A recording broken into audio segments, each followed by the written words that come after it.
अस्सलाम वालेकुम, मेरा नाम फैसल है। आज की ये केस स्टडी हम आपके साथ शेयर कर रहे हैं होंडा सिविक टर्बो 2017 मॉडल की। कस्टमर का मेन कंसर्न हाई लोड पे पिकअप इशू और फ्यूल एवरेज है, और वो ये इशू पिछले 1 साल से फेस कर रहे हैं, जिसमें उनके कहने के मुताबिक कि गाड़ी की जो परफॉर्मेंस है वो डिग्रेड होती जा रही थी। और उन्होंने मुख्तलिफ वर्कशॉप्स पे गाड़ी दिखाई, जिस पे उन्होंने मुख्तलिफ डायग्नोसिस करते हुए इसको हल करने की कोशिश की, लेकिन वो इशू हल नहीं हुआ। जिसमें उन्होंने गाड़ी के फ्यूल इंजेक्टर्स, जो कि इसमें GDI इंजेक्टर्स हैं, उसकी अल्ट्रासोनिक क्लीनिंग कराई, फ्यूल पम्प का प्रेशर भी चेक करवाया, इनटेक की क्लीनिंग और मुख्तलिफ चीज़ें, स्पार्क प्लग्स चेंज करवाए। और फिर हर 2 से 3 महीने के बाद वो स्पार्क प्लग साफ़ करवाते थे, और साफ़ करवाने के बाद 200 से 300 किलोमीटर गाड़ी ठीक चलती थी। उसके बाद फिर वो दोबारा डल परफॉर्मेंस हो जाती थी।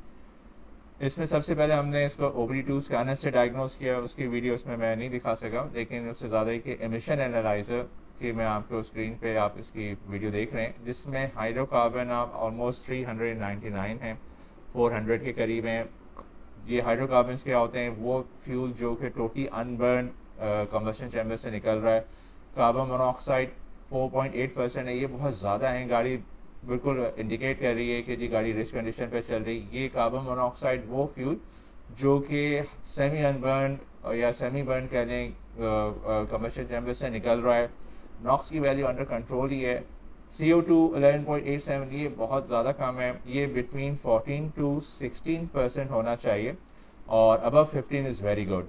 और O2 की वैल्यू भी 0.3 से कम होनी चाहिए, 0.41 है, इतना ज़्यादा कंसर्न नहीं है। लेकिन मेन चीज़ जो कार्बन मोनोऑक्साइड और हाइड्रोकार्बन, ये कार्बन मोनोऑक्साइड बहुत ज़्यादा है।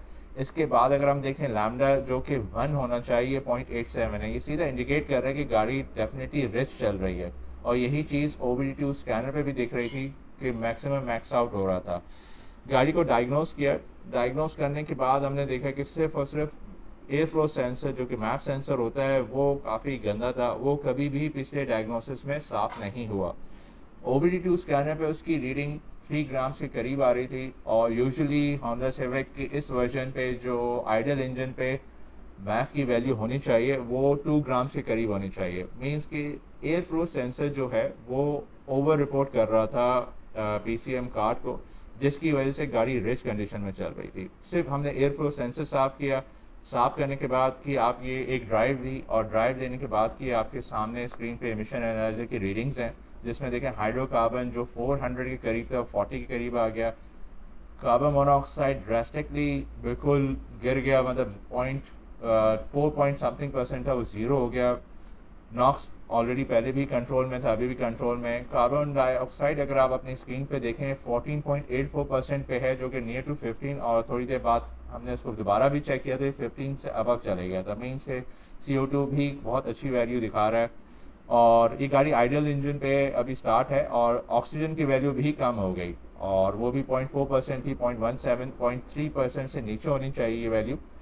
और जो सबसे बड़ा डिफरेंस आप देख सकते हैं वो लैम्डा में देखें। लैम्डा जो कि 0.87 था, अब वो 1.01% पे आ गया है, 1%। लैम्डा जो है बिल्कुल 1 के करीब होना चाहिए। इसके बाद हमने कस्टमर को कुछ फर्दर एडवाइस किया रूटीन मेंटेनेंस के लिए।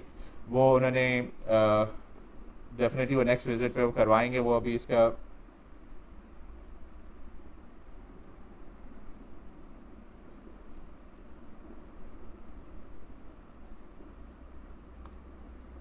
लैम्डा जो कि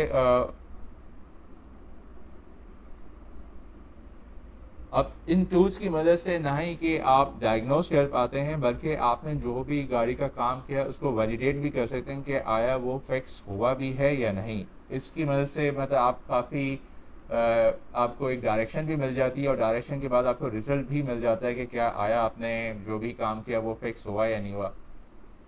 अब इस एमिशन एनालाइज़र की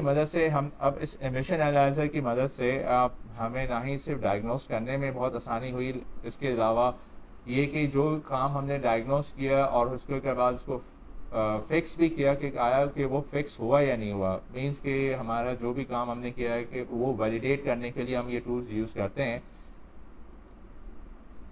अब इस एमिशन एनालाइज़र की मदद से ना ही हमें एक डायग्नोसिस करने इस 5 गैस एमिशन एनालाइजर से ना ही हमें एक डायग्नोसिस करने में इतनी आसानी नहीं, बल्कि इसके साथ हमने जो भी काम किया उसको फिक्स करने के लिए वो भी वैलिडेट हो जाता है। और ये सारी फिगर्स हम अपने कस्टमर्स को भी दिखाते हैं बिफोर एंड आफ्टर, के बिफोर ये फिगर्स आ रही थी और आफ्टर ये फिगर आ रही हैं, तो एक आपको बिल्कुल एक तसल्ली होती है कि हाँ आया कि मेरी गाड़ी फिक्स हुई है या नहीं हुई। और वीडियो देखने का बहुत शुक्रिया, अपना ख्याल रखिएगा, अल्लाह हाफ़िज़।